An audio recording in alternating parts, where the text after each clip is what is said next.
Ladies and gentlemen, my name is TotalBiscuit. I'm here to ask and answer one simple question. WTF is Sacred Citadel. This is my first impressions of what appears to be a 2D brawler with a little bit of RPG thrown in for good measure by Southend Interactive. That is a company that was responsible, amongst other things, for a game called 13, which was a cel-shaded first-person shooter. I believe David Duchovny was the main voice actor in that one.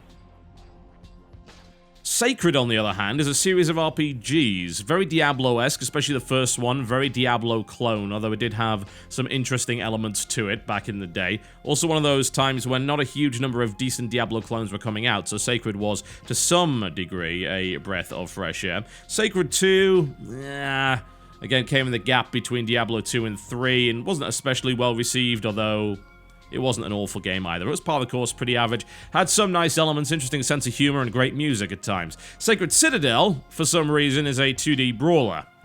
Don't really know where that came from. Is the Sacred Universe really a strong enough piece of IP to base a spin-off of when you've only made 2 games? We'll find out. So, you can clearly see from looking at the options menu that this looks like an Xbox Live or PlayStation Network port. This is really standard. You see, like, achievements, help, and options, and download content. This stuff is here. You can pretty much guarantee that it is one of those things. Now, I am playing the game using a controller. You can play with the keyboard, and you do have your controls here. You cannot rebind them. As you can see, it just tells you what they are.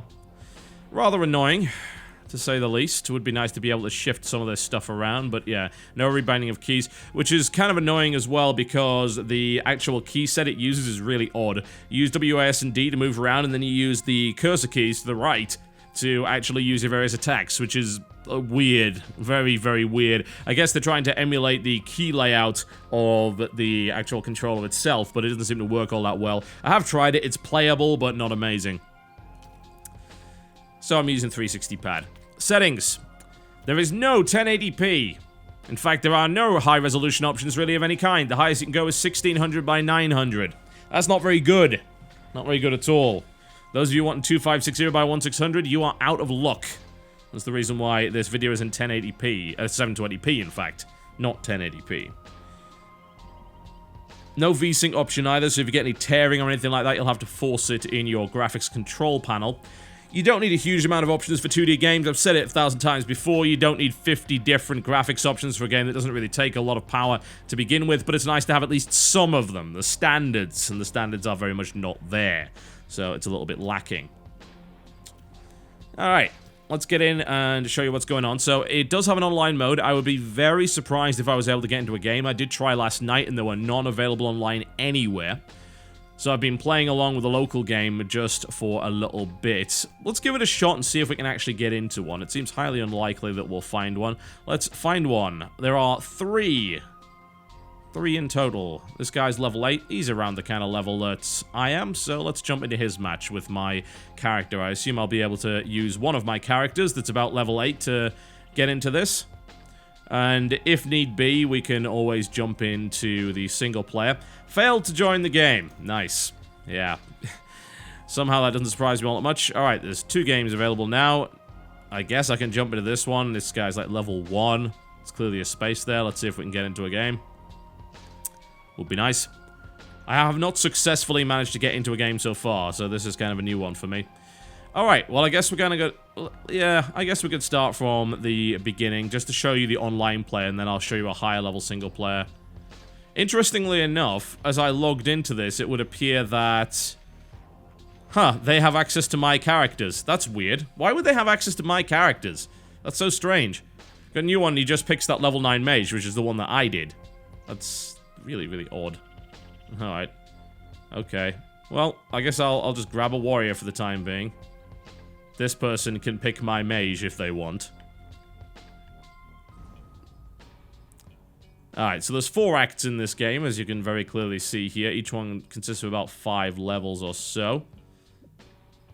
Yeah, all of these levels are locked. This person hasn't played before, so I guess we'll start from Wellebury Town, maybe? No. No, you can only...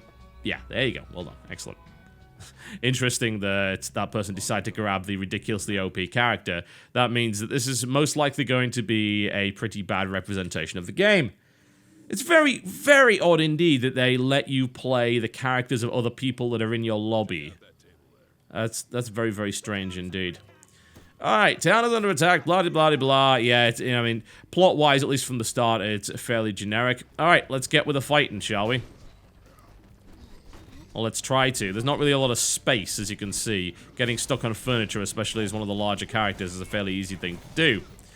Alright, let's get for the brawling. Now, as far as I can tell, every character has 3 attacks in a chain. That's your basic combo. And then they have a secondary attack as well, depending on what character they happen to be. This stuff is incredibly easy to... You wanna maybe move that way? There you go. There you go. Well done. Excellent. This attack is super spammy. It's very hard for me to show you just how much, because in a multiplayer game, especially with someone vastly overpowered for this level, stuff's gonna die very, very quickly. However, this 3-attack combo right here is actually something that you can use to kill about 95% of the enemies in the game so far. Now, I'm at about the 4th or 5th level in Act 1, and outside of bosses, you can spam that attack over and over and over again, and it will kill anything, because it stun locks anyone that's caught in it, and it's also got an arc as well, so you can stack up 4 to 5 enemies and just repeatedly hit that button over and over and over again. It's actually really quite incredible. It's also incredibly dull. That's the main problem with it. Now, every time you level up, you will actually unlock some combos and attacks here and there, so you can vary things up. However, the most efficient way of actually dealing with it is to just spam that button. In fact, I'm going to just jump out of this game right now, simply because I don't see the point in hanging around because I can't really show you anything like that. I'm going to grab my level 9 and I'm going to go to the level that I'm actually on. It's not really worth a lot to do that, but hey, multiplayer seems to work, admittedly.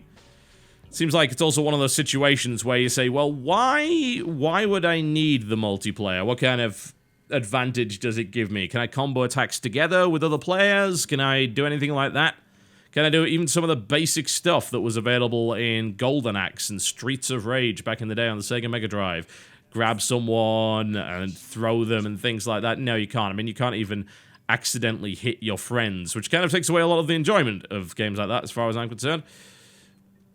Now, there is a town available for each of these areas, and it will allow you to purchase items like armor, but you can't sell anything, which is extremely annoying, because as you can see, I'm about, what, 14 gold short of buying this extremely powerful little upgrade right there. That one's got resistance on it. Let's grab that one. There we go.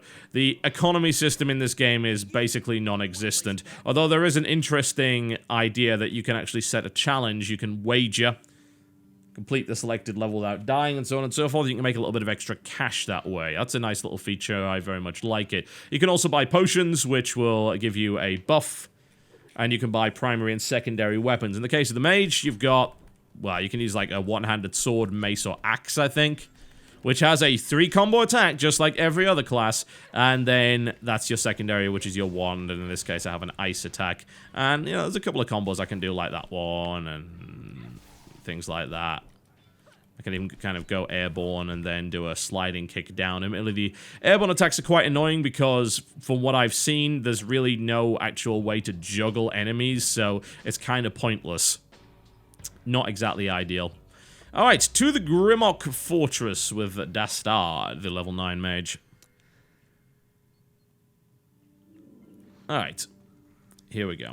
So, let's try and show you some combat. Now, this spammy attack that I was talking about, let's see if I can show you it working. It may be that later on the enemies get too smart and you won't be able to do that. But up to this point, the enemy AI is pretty dumb. In this case, it's decided to throw a mini-boss at me on the first screen of the level, which is super nice of it. So, looks like I will have to try and use some other abilities here. It seems like the more the game actually goes on, the less of this spamming is actually effective. But even in the last level, about at least 50% of it could just be beaten by spamming the X button, which is not really all that interesting. You see what I mean here? These guys are not going to attack me because they get stun-locked. The only reason that this area is actually dangerous is because there is a mini-boss that does not.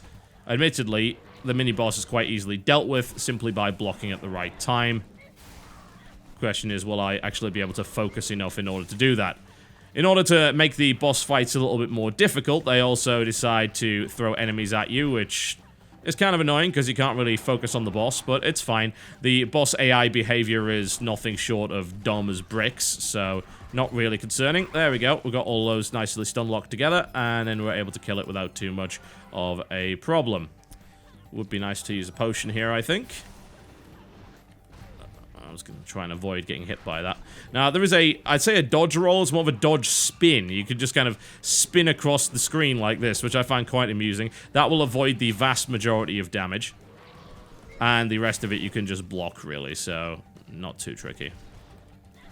Enemies kind of telegraph their attacks, just block it for the stun, and then repeatedly spam the X button. And that does seem like the most efficient way of doing things. You can do a little combo like that, which will, in certain scenarios, do a little bit more damage. The main problem is that it will throw the enemy outside of your swings, so it's more efficient, in my opinion, just to spam X and have them get stuck in your stun lock. And in theory, you could actively, I think, get as many enemies as possible stuck in there. Just kind of ridiculous when you think about it.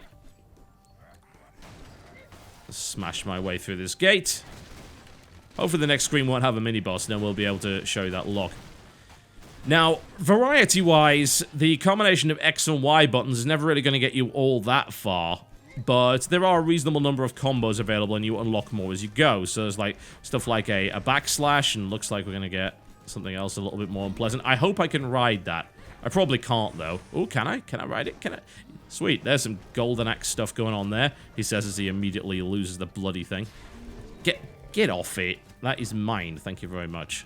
Sweet. So this is an obvious nod to Golden Axe as far as I'm concerned, which very much had the rideable beasts, one of the highlights of that particular game. And oddly enough, it's actually harder to fight on this thing than it is to just sit there and spam. As long as you are in the middle of it, this attack works extremely well. Unless the enemy has some kind of ranged attack, more often than not, you can just kill everything using that. In the case of the orcs, they do have a slightly longer polearm, so that won't really work all that well. They can actually attack you out of reach, but the AI is not that smart, so more often than not, they'll just run directly into range, and then you can do this. XXX, XXX, XXX, XXX. You're gonna die. He's on slightly the wrong plane, so he can't hit me, but he doesn't know it. Enemies will, more often than not, get stuck on terrain as well. I saw plenty of examples of that in the early bar fight scene. Enemies will just get stuck behind the bar entirely. They get really confused as to the geometry. XXX, XXX. Want to get that combo meter up? XXX. He can't do anything. He cannot do anything because he is permanently stun locked. This is dreadful. It really, really is. That very much hurts the combat in a very real way. You can say, oh, well, you can just not do that. But again, if a game punishes you by making the game horribly boring because you did the most efficient thing that the game obviously allowed you to do, then it's not really well designed. The combat should not even allow you to stun lock enemies that way. It shouldn't. And yet it does. Here we go again. This is not interesting. This is not an enjoyable combat system, unfortunately. And if you're going to make a brawler, which in reality is very much a genre that is based on nothing but punching people, your punching better be damn interesting. And in this case, unfortunately, it really, really isn't. And it's really because of that. Being able to throw spells and ranged attacks here and there doesn't really vary it up all that much. Is it more interesting with friends? Well, it's another one of those scenarios where I don't see how it could be. In games like Streets of Rage and Golden Axe, classic examples of the genre, even Guardian Heroes, which as far as I'm concerned is the game that this should be aspiring to be. It has RPG aspects in it. Yeah, Guardian Heroes is the gold standard in that particular subgenre of brawler. And that is the game you should aspire to be if you're going to make a game like that. Even in that game, if you had two players, yeah, the game got a little bit more difficult, but you also had to worry about hitting the other guy. But there were ways to support them as well. You could heal them up if you happen to be a particular character and so on and so forth. Now, as the shaman, you may be able to do that in this game as well, so that might be there, but there doesn't seem to be any more interaction between multiple players. And I guess that's the problem when you make co-op optional, right? If co-op is optional, then you can't really afford to put mechanics like that in the game because, what ends up happening is the game punishes people that decide to play solo. XXX, block that move. Let's see if he telegraphs something huge. Block the move. There we go. He gets stunned. XXX. This is the third or probably fourth boss or mini-boss that I've encountered in this game that does exactly this. The AI is brain dead. Utterly brain dead. Once you've cleared out all of the ads, of which there always are in any one of these fights, I guess, to actually make it challenging, then all you do is beat on the guy, hold down block when you see him telegraphing a move, and if he's telegraphing a big move, you just dodge out of the way and then rinse repeat. In this case, this guy's blocking half my attacks, but he's not actually attacking me. I've been doing nothing but spamming X here. Over and over and over and over again. Yeah. Not exactly well designed, is it? So let's talk about the rest of the game, shall we? Ooh, a nice sword. Looting. Looting is nice. I like that. Admittedly, there doesn't seem to be a lot to some of these weapons. It's like, it does damage and it has an elemental attack. That seems to be it. There doesn't seem to be a lot of equipment depth there. There's a little bit of customization in terms of elemental resistance, physical resistance, and straight-up defense on your actual armor items. But that really is about it. Seems like if you're going to make this part RPG, part brawler, then you need to put maybe a little bit more RPG in it. Of course, that is just my personal opinion. In this case, this guy's probably just going to shoot me with arrows all over and over and over again. I don't think he can actually block those ranged attacks either. It's okay, he's a dumbass. He's going to run right into the range of my spam. So he's going to die, and then I'm just going to get back up to full health anyway, because these guys drop a bunch of food. So, hey, there you go. Well, the rest of the game. Well, the graphic style's interesting. It's kind of this flat, colorful shading style. I don't know if I like it. I don't think it necessarily adds to the game in any particular respect. I don't know enough about Sacred to say just how accurate this is, but having played a bit of Sacred 2, I can tell you it does not look like this at all. So, I'm not sure who they were really trying to appeal to there. And as I said, it's so weird to have a spin-off of the Sacred series of all things. That's just an odd thing indeed. Music is... I mean, it's alright. It's almost like it is trying to emulate those brawlers of old, and yet it's just not very compelling. I mean, if you want good music in a game like that, then you really, really want to be looking at something like Double Dragon Neon, which does a phenomenal job in that regard. But this game, this is not the kind of stuff that I would put in my soundtrack collection, I'm afraid. This is unfortunate because Sacred is well known by some metal fans for actually having inspired a song, or indeed being paid to write a song by a band called Blind Guardian. This is one of my personal favorite power metal bands. Highly cheesy and rather fantastic. There's actually an in-game concert in Sacred 2 from that band, which is in itself hilarious. There we go. As it turns out, a couple of years down the line, when they turned it into a full 9-minute epic, it ended up being a wonderful song on that particular album, so there you go. But in this case, I mean, sound assets-wise, there's assets that I hear from other games that are clearly either borrowed or taken from a common sound library, which is fine. You often find that in games. I mean, how many times have you found the same bloody bear sound in every game that you've been in? Oh, great Warlord. We have found the artifact, but there is a slight problem. Finally. Where is it? Or is it just really, really small? No, some associates found it in a forest, but they also found... I don't have time for your blabbering. Take me there at once. The voice acting, on the other hand, is probably the highlight of this game. It's genuinely funny at times. It's really nicely put down, and there's obviously a humor element in this game, but the element doesn't seem to be strong enough to really carry it. We're not talking about Castle Crashers here. The funny thing about Castle Crashers is that's a game that has good brawling and humor and a great graphic style and lots of weapon variety and lots of enemy variety and so on and so forth. And while it has a spammy combat system, it's not as bad as this. You couldn't just hit the same move over and over again. That game was actually pretty damn hard. In this case, you really can just hit the same move and win. And I keep coming back to this same point, which seems highly repetitive. And you're right, it does sound very repetitive indeed. But if it is the core mechanic of the game, then it is worthy of the most criticism. Are we expecting too much from games like this? I don't know, because if you make your brawler and it ends up being less fun and less mechanically sound than games that came out 10 to 20 years ago, you probably made a mistake. It seems like you don't necessarily really understand what is actually required. So you saw there a little bit of a leveling up system. Again, just like Guardian Heroes. Funny that. It was. That is in the game. But it's just 4 different stats that you kind of throw some points into here and there. There's nothing particularly interesting in that. You don't unlock other abilities as far as I can tell. Those all seem to unlock, as you can see here, with level. So you can't use any of this interesting stuff yet, but that looks to be the extent of your moves, which is not a lot, really. Some usefulness here and there. Some stuff like air dive is just absolutely pointless. I can look at the hero sheet here, and we'll notice what we've got. There are also crystals that you can use to customize your powers. These seem to disappear after a while. I guess you can just kind of buy them at this store and then equip them. I personally will not be doing anything of the sort because I feel they're a complete waste of money. Anyway, back to the point. Am I expecting too much from this $15 downloadable title?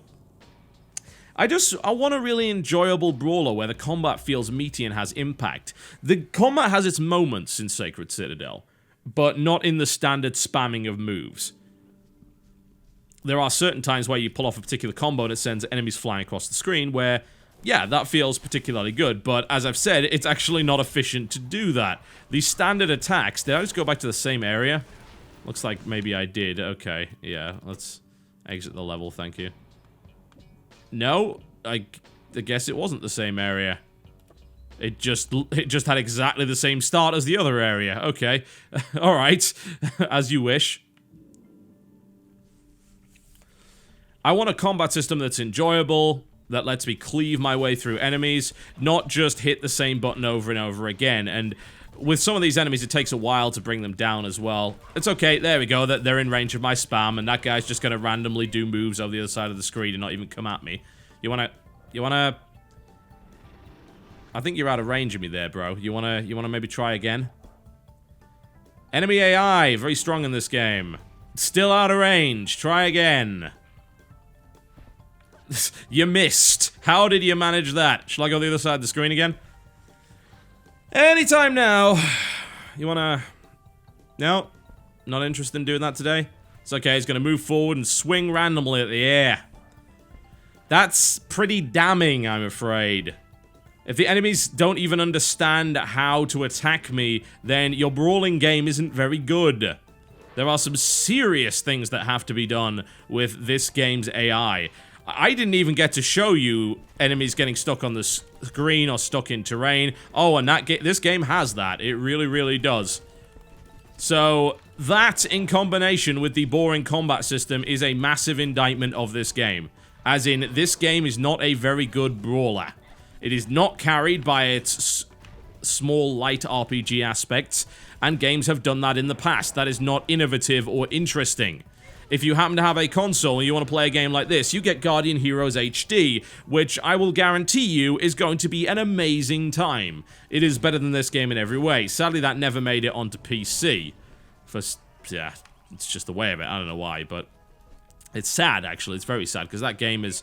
I think more people need to experience Guardian Heroes HD. There's some other minor annoying points, like the fact that the enemies will just stay in the background. Like, you can't, even though you can get on their level, you can't even shoot them until they deign it necessary to jump into action and gain a health bar, which is artificial as hell, and I find that extremely irritating. Yeah, you're gonna die eventually. Oh no, I'm taking minor damage from the range guy. Not a big deal. I can very easily find an apple or a piece of meat to get my health back. Yeah, this game is a disappointment, and I don't really have necessarily high expectations, but what I do expect from a brawler is enjoyable brawling, and I don't get that with Sacred Citadel.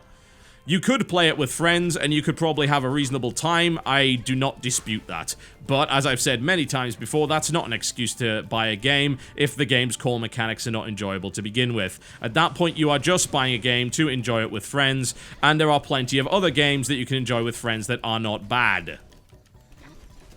Sacred Citadel, in my opinion, is a subpar brawler. I could see what they were trying to do with it, but they seem to have failed to grasp the concept of what a brawler is, failed to nail down enjoyable combat mechanics, and overall failed to make a compelling experience where you punch people. And there are plenty of other games about punching people that are better. So there you go, folks. Sacred Citadel, currently available for $15 on Steam or your regional equivalent. My name has been TotalBiscuit, and thank you very much for watching. Much appreciated. And I will see you next time.